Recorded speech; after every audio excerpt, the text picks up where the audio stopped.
Welcome to the Digital Marketing Insights podcast, brought to you by Brightside Digital.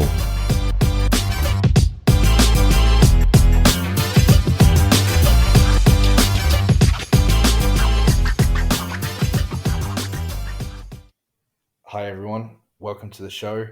I'm delighted to say we have Orest on the show, who's the creator and founder of the Standard Academy. Orest, how you doing, buddy? I'm doing great. How about yourself, Tom? Yeah, very good, buddy. Thank you so much for doing this.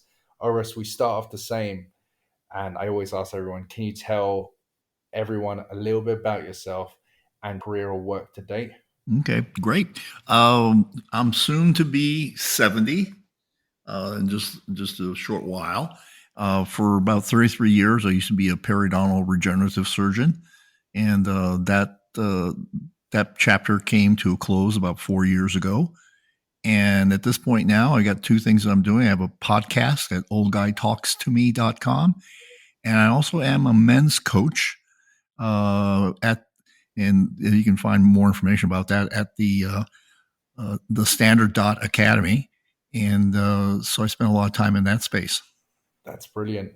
And what do you see as your main strength when you're marketing yourself and in digital in particular at the moment? My major strength, it's authenticity. Yeah. I think that the authenticity, and also not being afraid to talk about things that people generally avoid. And usually the things that we avoid, and I'm guilty of that too. I'm not by any stretch of the imagination perfect. The things that we avoid are usually the things that we really need to talk about. Yeah, really well said. And tell me a little bit more about that. So your audience that you attract, and would it be fair to say with your age, your demographic is the older guy, and you're kind of their voice for the issues that might come up with them, especially in tech and in the work you do? Yeah. Actually, the demographic is a lot younger than you would think it would be.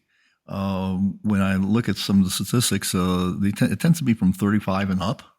Wow. And a lot of it has to do with the things that I cover and I discuss with my guests. And a lot of them are out of self-interest. We spend a lot of time talking about anti-aging medicine. We talk about relationships, talk about sex, and those kind of things that are important to have a full life. And just stuff. Sometimes I just talk about stuff that's interesting. I had a gentleman just recently on that we were talking about nuclear reactors and energy, which is of interest to everyone right now, especially in Europe. And the following week is going to be about daily orgasms for women. Wow. And how do you find guests, and is outreach a large part of what you do, or is it you're almost at the stage where it's word of mouth? How do you go about getting interesting people to be on your podcast? I just contact people, and it's amazing they say yes. But I just reach out to people. Now, I'm not going to say it's like 100%, but I would say that nine out of 10 times people will say yes, and even famous people. I've had people on my podcast that have been on Joe Rogan and Tim Ferriss, and I've had people. I've had a UFC world champion on my fight. I've had an Olympic gold medalist on my podcast. So it's just a matter of reaching out and not being afraid. I think a lot of times people go, "Oh, they'll never come on my podcast." Well, if you never reach out, the answer is absolutely 100% that they won't be on your podcast because you never reached out to them. But generally, people like to talk. And if I see someone who I think is interesting, I'll just reach out to them. And sometimes also, if I see someone on somebody else's podcast, I'll ask for an introduction. That's what appealed to me when I was outreaching to you. Was I found your story and your background quite interesting, and I suppose, what would be your main area for outreach? What's the tools you use to to ask someone to be a guest on your show? Probably email or Zoom calls. Yeah. And I generally tend to stay away from a Zoom call before the podcast because I found that I like the spontaneity of the discussion. And if I've already had that discussion, it just doesn't sound as exciting and spontaneous because like I've already heard it. Yeah. And in the back of my mind, we're just repeating a story a few days later. So I usually just email and I have no idea what I did without Calendly lately. I installed Calendly about 2 months ago. And I don't know if you're familiar with it. It's a booking program. And I have no idea how I live without it. I'm just so used to it. It just makes it so easy to book people and follow up emails and all the things that I need to get rolling on a podcast. And in terms of attaining email addresses, do you use any softwares to scrape or find people's contact details, or how do you go about acquiring for email? I connect with people in different areas. LinkedIn is a good source. You can just directly message people, or like, as I said, if I know someone if I know someone that knows someone, I'll ask them for an email introduction. That just seems to be the easiest thing to do. But LinkedIn, Facebook, Messenger, and Facebook. I'm not a big user of Twitter or Instagram for those kind of things. I know that some people do. I'm just not very familiar with those platforms, and like I said, I just get a lot of good use out of LinkedIn and Facebook and connecting with people. Or sometimes there'll be a website that I'll go to, and there'll be a contact form or an email to connect with someone on the website. Exactly. And obviously, I've been trawling through your site, and I'm seeing webinars and workshops and 7-week coaching. Yeah. So right now we're doing a men's coaching program, and there's lots of people that have coaching programs out there. I mean, there's lots of them. The challenges with the majority of these coaching programs is that there's no system for keeping you on track after you get the information or as you get the information. And what makes my program very unique from a bunch of others that are out there is the fact that we have a once a week small group accountability call. And it lasts about 90 minutes. And we're able to help men stay on track to what they want to get done. And again, we've all been to courses. You go to course, you go to seminar, and you get all hyped up, all jazzed up. They usually play classic rock music, and you get a journal and a pen and everything. And then you come home and you took the notes and you put those notes on a bookshelf, and you never do anything with them. So true. So that I make sure that we stay focused and committed and stay accountable. Yeah. And as well as I know, there's always one or two important notes in those notes, but there is a lot of it that, you don't necessarily need to know, but it is so important to revert back. And tell me, so from an outside point of view, I'm just very impressed with how you've marketed yourself, how you've set up everything. What do you see as your biggest or your most successful thing to date, whether that's self-marketing yourself or one of the areas you work in? I think the marketing is I'm not a technical person in terms of marketing, and I think part of it is finding the right people to help you with your branding. And I was fortunate to have someone that helped me really change my image. I had another website prior to that, and we just scraped it completely and rebranded me. The mistake I think a lot of times people make is, one, they're looking for perfection, and perfection does not exist, and perfection leads to procrastination. And a lot of times the seeking of perfection comes from self-doubt. So you have to move on. Now, that doesn't mean you put crap out there. Yeah.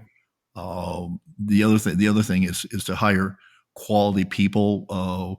We spent a good amount of time on a photo shoot with a professional photographer. And then, as I said, I had a really good person helping me with my rebranding, and also having a good person who is doing the actual marketing, which is important. And in terms of the podcast, your podcast has been going for several years. What constitutes success for you with your podcast? What are your goals? What are your targets with that? And how do you use that to play into your other areas of business?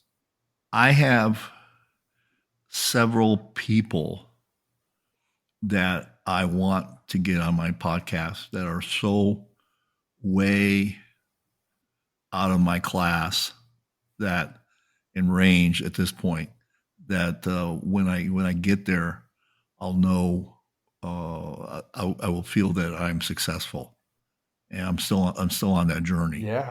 And so a lot of that, but what constitutes for success for me is providing my audience with a good experience, and with I bring a lot of humor to my podcast, no matter what the subject is, even when it's porn addiction or suicide.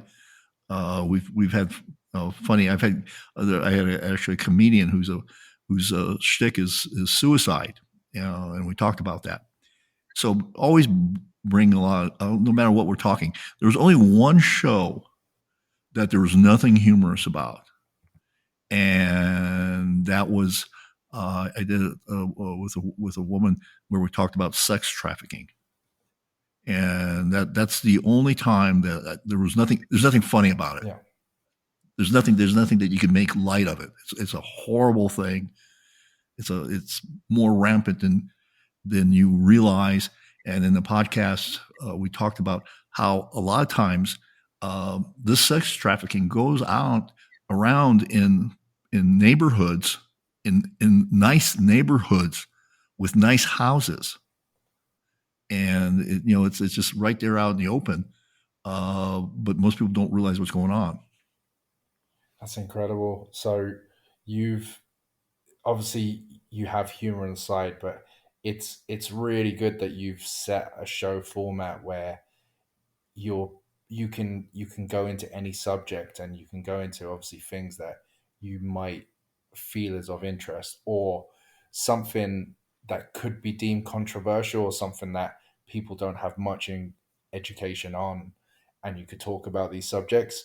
Do you mind me asking any targeted guests that you have on your podcast, if we could try and manifest them here, you and me, and hope you could get them? Is there anyone on your hit list that you would love to have on? Oh, the first one that comes to mind is Jordan Peterson,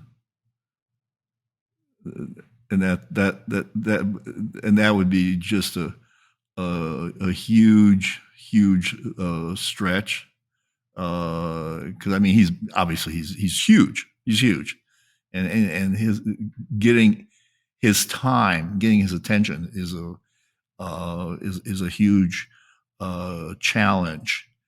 I think I would love to, out of all the billionaires in the world, I think the most interesting one is Elon Musk, because he's got a sense of humor, and he just loves to poke at people, and he takes himself seriously, but he doesn't take himself too seriously. And so but I think he's got a good sense of humor, which would be interesting to explore outside of some other things. I think that those are the two big names that come to mind. I'm always interested in people that have a story where they've overcome something or doing something interesting. The only things I don't really cover on my podcast is business, and I don't know why, because I think there's lots of guests obviously you can have on for business. It's just it's like everyone wants a business podcast. But for me, that just was something that it wasn't part of what I was about in terms of my my podcast. And the other thing about finding guests is looking for really cutting edge experts. I think I've been very lucky to have had the people that I've had on my podcast who have always been at the very top of their game. Yeah. Yeah. Maybe controversial, but definitely at the top of the game. I think you've said that really well. And tell me more about, you obviously do the digital magazine. Did I read somewhere that's quarterly when someone signs up to your site? And how do you? No, it's not quarterly. No. Oh, heaven forbid, it's so much work. I wouldn't. Is it? How often do you refresh it, or is it just the one copy? We literally, it took a long time just to get the first one. I think the second one would be a lot easier, but it's going to be a few months before we put out another one. I won't put the And pressure it's a lot of work. Yeah. I did not realize how much work it was, because part of it also is when you are the challenge. I find a lot of times the challenge in getting things done has to do with the fact that you have to get other people on your agenda, and their agenda may be not particularly aligned with your agenda or your time frame. Yeah. Does that make sense? It does. Of course it does. Yeah. So I find a lot of times I'm waiting for someone to finish something, and it may not be something very big that they have to do, but just waiting for someone to finish something. Well, like for example, in just this process, and let's just talk the digital magazine, your site, you need someone that's gonna obviously do the visuals, whether it's imagery or positioning of text and stuff. You have someone that has to write the content.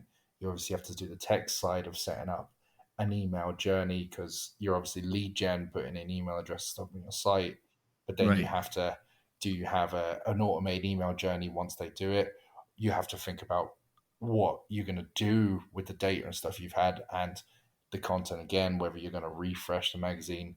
There's so many elements, and very few people can do all those to such a high level. And I can see the challenge immediately, how long it will take. Yeah, and also part of it also was that this was meant, it's meant as a tool to get people to opt in and get some other things from me. Actually, some information regarding the Standard Academy, and so, but it's been it's taken a while to get this going, and it was, and part of it also is I had some significant medical stuff going on at the beginning of the year that got taken care of, and everything's back to normal. But it knocked me out for about 3-4 months. I'm glad to hear you're on the mend, and more importantly, I think some of the work you're doing here is brilliant. So you're going to have to stick around a little while longer anyway. Moving on to my next question.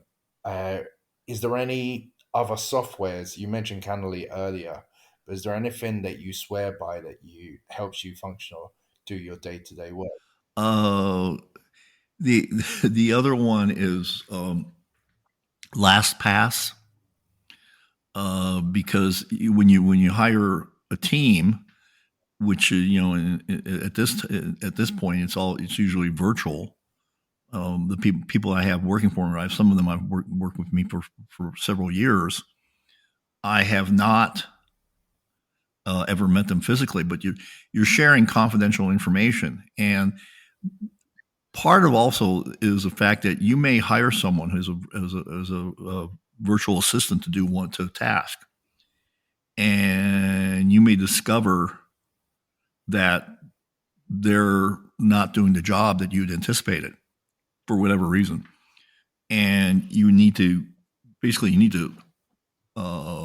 fire them, and you need to be able to cut off their access to your assets, to your accounts. Would it be Facebook or LinkedIn or whatever. I've got a lot of basically I have one virtual assistant that has access to about 9 of my social media platforms. And, you know, and I've had to fire virtual assistants regarding my podcast in the past. And so you don't want to have to change your passwords all the time. That's really a pain in the ass. Yeah, of You know, course.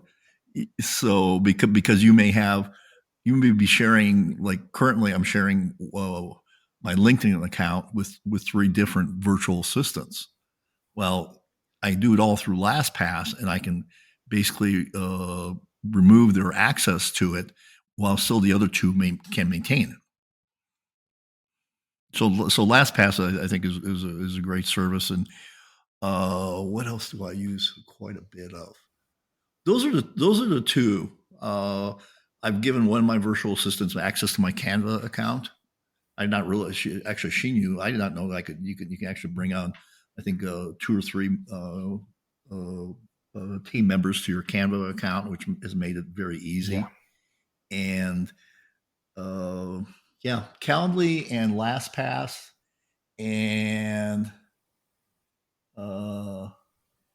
that's about it. Those are the things to do. LastPass is a really good suggestion, and it hasn't come up enough on the show. But in terms of bigger businesses, it's such an important resource to have, because you know as well as I know, in your example, it's at least you're the main holder of that set of passwords, and you'll always be the main holder, whereas a lot of businesses might have different departments, management departments, and they could easily have a turnover of staff every couple of years. So to have an agreed LastPass system in place, it makes perfect sense. It makes transitioning and passing over of information so easy and seamless. Yeah. And the other, I'm just sitting here going through my mind what else I use. I use Dropbox a lot because a lot of times when I'm sending off the materials to my virtual assistant regarding podcasts, often there'll be lots of images in there, and the file will be too big to go through in emails through Outlook. Of course, you do a lot of video work as well, so that those files. Right. Yeah. So LastPass is pretty good. I'm not a big fan. I was talking with one of my marketing guy, and he loves Google Docs. And I hate Google Docs, but it's just because it's a different system, and I'm not interested in learning a different system. But they're just laughing. I think that's one of the big challenges as well. Is there's so many of these similar systems out there, and you can pick one. Correct. And even like it, obviously it's unfortunate when the interface and stuff is completely different, the setup's different. But yeah, and you know, I'm sure I don't use Dropbox as efficiently as it can be used, but I use it and it works for me. I'm sure if somebody came in and you know, looked at how I'm using it, they would probably make a lot of suggestions in terms of how I'm doing it. But it works. It works for me. brilliant. And Orest, what do you think of the podcast industry as a whole? Do you see anything changing in the future? You've been in it enough time to see it evolve in a lot of ways. How do you see the landscape at the moment, and what do you anticipate is going to happen? Well, I think there's a lot of people encouraging people to do podcasts. I think that I can't remember the name. I can't remember the number, but it seems like most people that start podcasts die at about podcast 25, and they just give up. And so it's not a quick thing. It is a thing that you have to work to develop over time. And it's kind of funny. I just got a message yesterday from a gentleman on LinkedIn about a podcast that actually it wasn't even a podcast. It was, I used to do a long time ago. I did Facebook Lives, which I would unless you have a big Facebook audience, I wouldn't recommend that. But he saw that I did like about 5 years ago.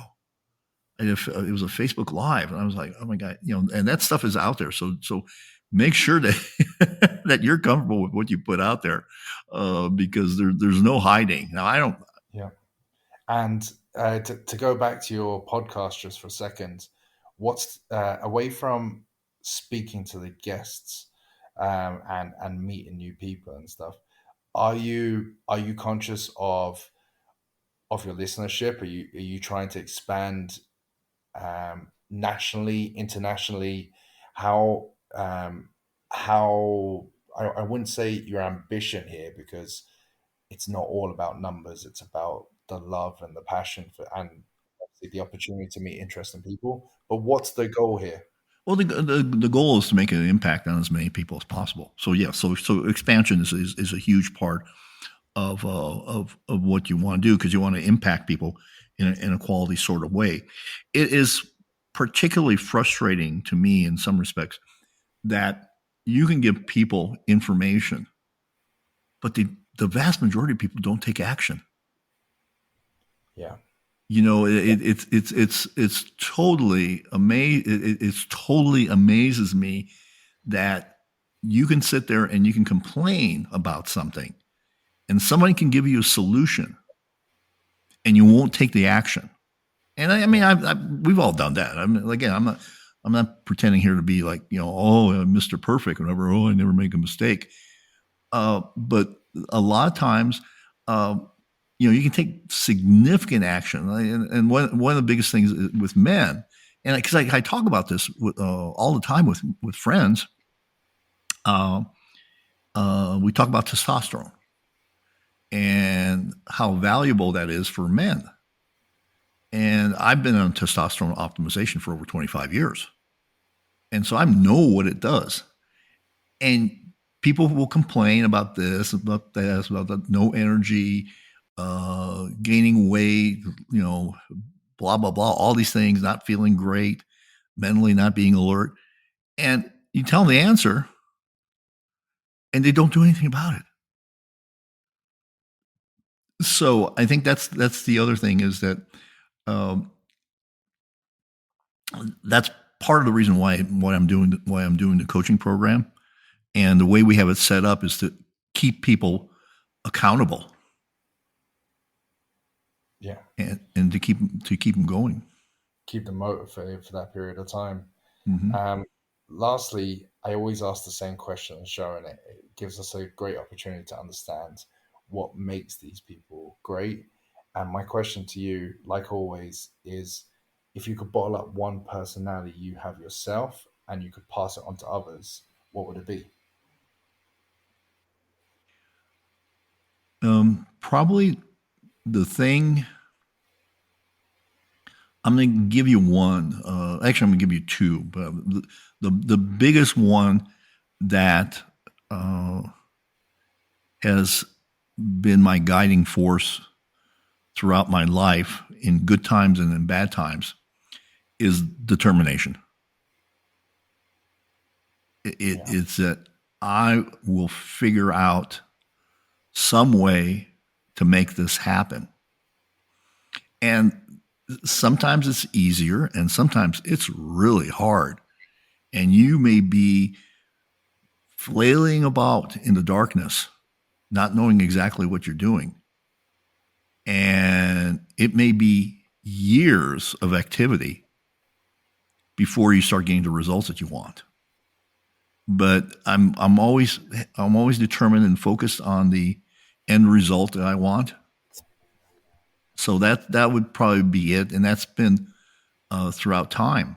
It's been kind of like, okay, what do I need? What do I need to do to get the result that I want? And again, sometimes it's been years of working on something to get it to where I want it. I think the other thing that is important for everyone who actually, in general in life, but to be authentic in terms of who you are. Now, I am generally a nice guy, and I'm also generally pretty funny. I make people laugh all the time. And So that's my authenticity. I'm in a group where the guy who runs the group,